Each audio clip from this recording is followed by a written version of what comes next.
আমরা আমাদের বিদ্যালয়ের পক্ষ থেকে যে আমরা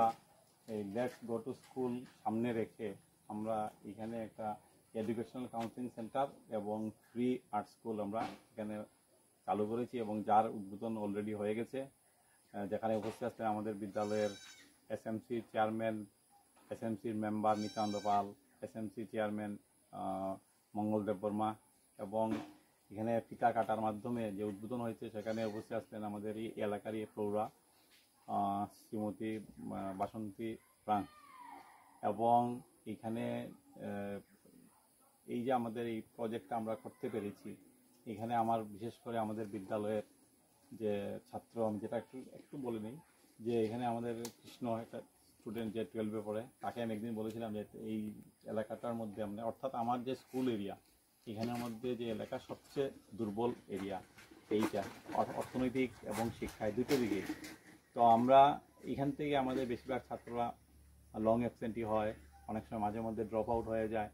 তো তাদেরকে যাতে আমরা স্কুলে নিয়ে যেতে পারি ওই উদ্দেশ্যে কিন্তু আমাদের এই কাউন্সিলিং সেন্টারটা করা। সেই ক্ষেত্রে কৃষ্ণকে আমি একবার বলেছিলাম যে এখানে এরকম একটা ঘর বানানো যাবে কিনা, যেখানে আমরা একটা ফ্রি আর্ট স্কুল চালাবো, যেখানে ছোটো ছোটো বাচ্চাদেরকে আমরা স্কুলমুখী করার উদ্দেশ্যে তাদেরকে একখানে করতে পারবো। কৃষ্ণ বললো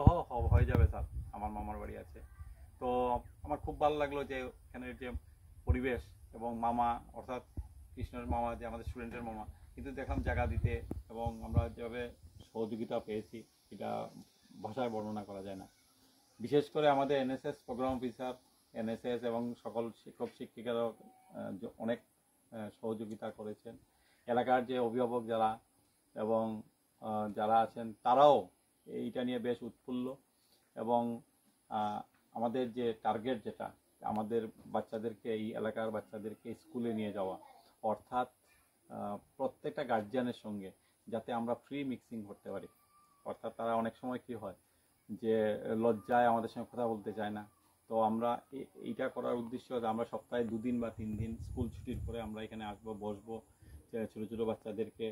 এখানে আর্ট শেখানো হবে। আর্টটা এইভাবে শেখানো হবে যে আমাদের সঙ্গেই থাকবে, খাতা কলম থাকবে, রং থাকবে, তাদেরকে আমরা দিয়ে দেবো, তারা আর্ট করবে, আবার আমরা গুছিয়ে আমাদের কাছে রেখে দেবো। অর্থাৎ তাদের কিছু আনতে হবে না, তারা যে পজিশনে থাকবে, হ্যাঁ, সেই পজিশনে ওদেরকে আমরা বসাবো এবং তাদেরকে আর্ট শেখাবো। এতে কি হবে, আমাদের উদ্দেশ্য এটাই যে তারা আস্তে আস্তে স্কুলমুখী হবে। আমাদের সুন্দর সুন্দর কথা আমরা বলার চেষ্টা করব, তাদেরকে খাদ্য, তাদের পরিষ্কার পরিচ্ছন্নতা, তাদের বাসস্থানকে কীরকম রাখা উচিত সেটা নিয়ে আমরা রেগুলার তাদের সঙ্গে ইন্টারাকশন করব। পাশাপাশি আমাদের যে টার্গেট, এখানে যে অভিভাবক আছে তাদের সঙ্গেও এখানে আমরা মাসে একবার হলেও আমরা এখানে মিটিং করার চেষ্টা করব। মাদের সঙ্গে কথা বলার চেষ্টা করব, যারা বয়স্ক আছে তাদের সঙ্গে আমরা কথা বলার চেষ্টা করব, আমরা মিটিং করব। এখানে আমাদের পানীয় জলের সমস্যা আছে, কীভাবে আমাদের জল খাওয়া দরকার। বিশেষ করে এখানে একটা সবচেয়ে প্রবলেম যেটা হয়, যেহেতু এটা একটা চা শ্রমিকের এরিয়া, এখানে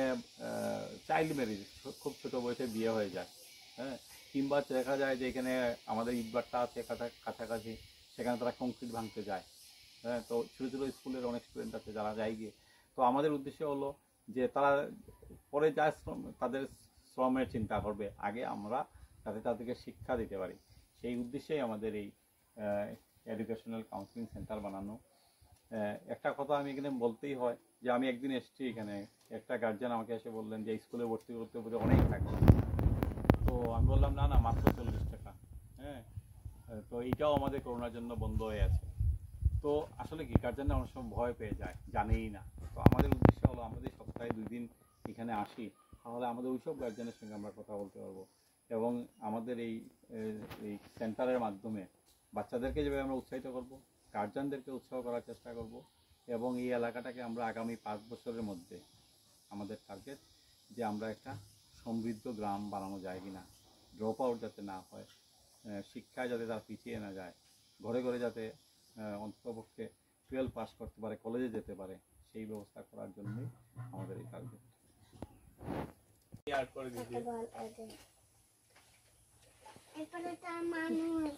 মানুষ মানুষের রং কি কো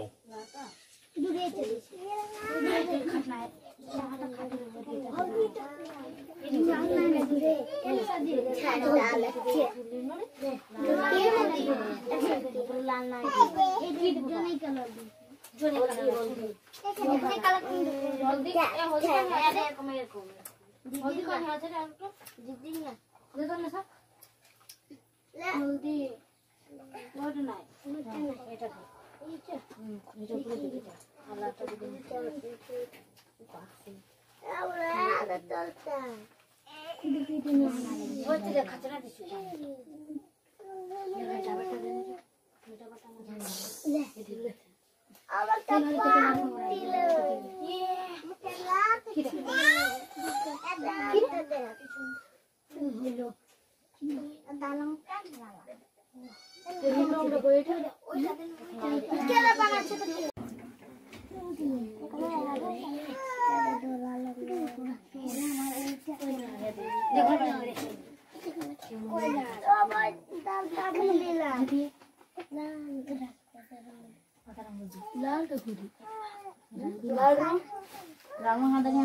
ও আছে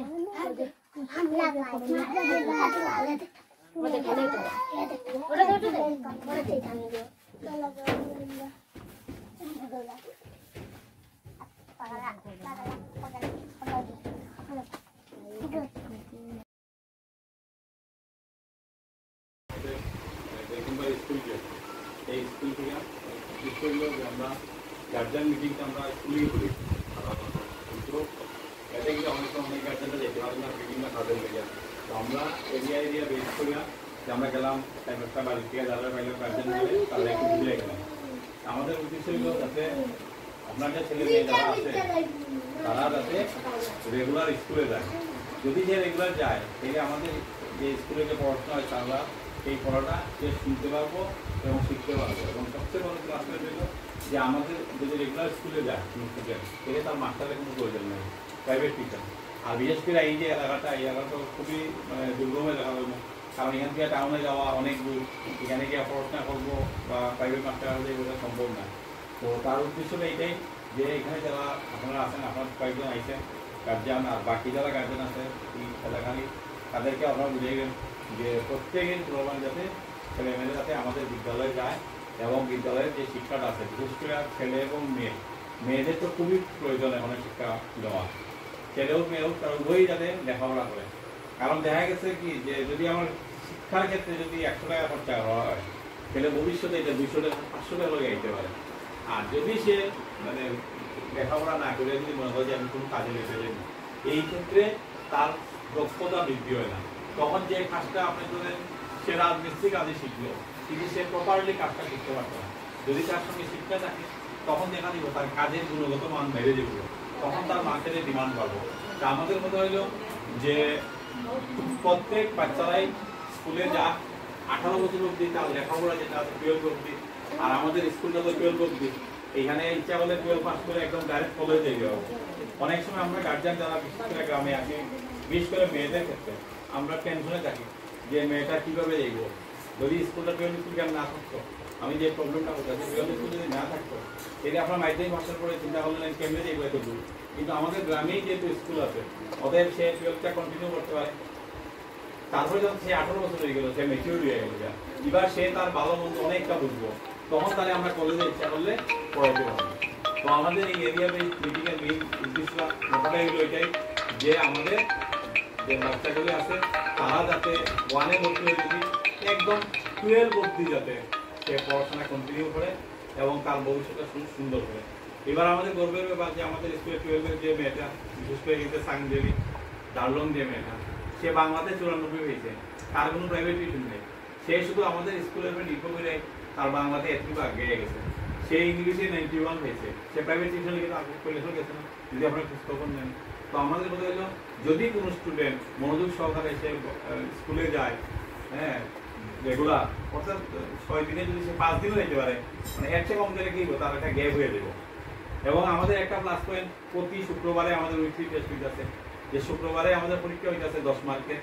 সোম মঙ্গল বুধ বৃহস্পতি 4 দিনে যা পড়ানো হয় সেই পরীক্ষার ভিত্তিতে শুক্রবারে পরীক্ষা হয় এতে কি তার সাবজেক্টটা শিখার সঙ্গে তার পরীক্ষা হয়ে যাবে তো আপনারা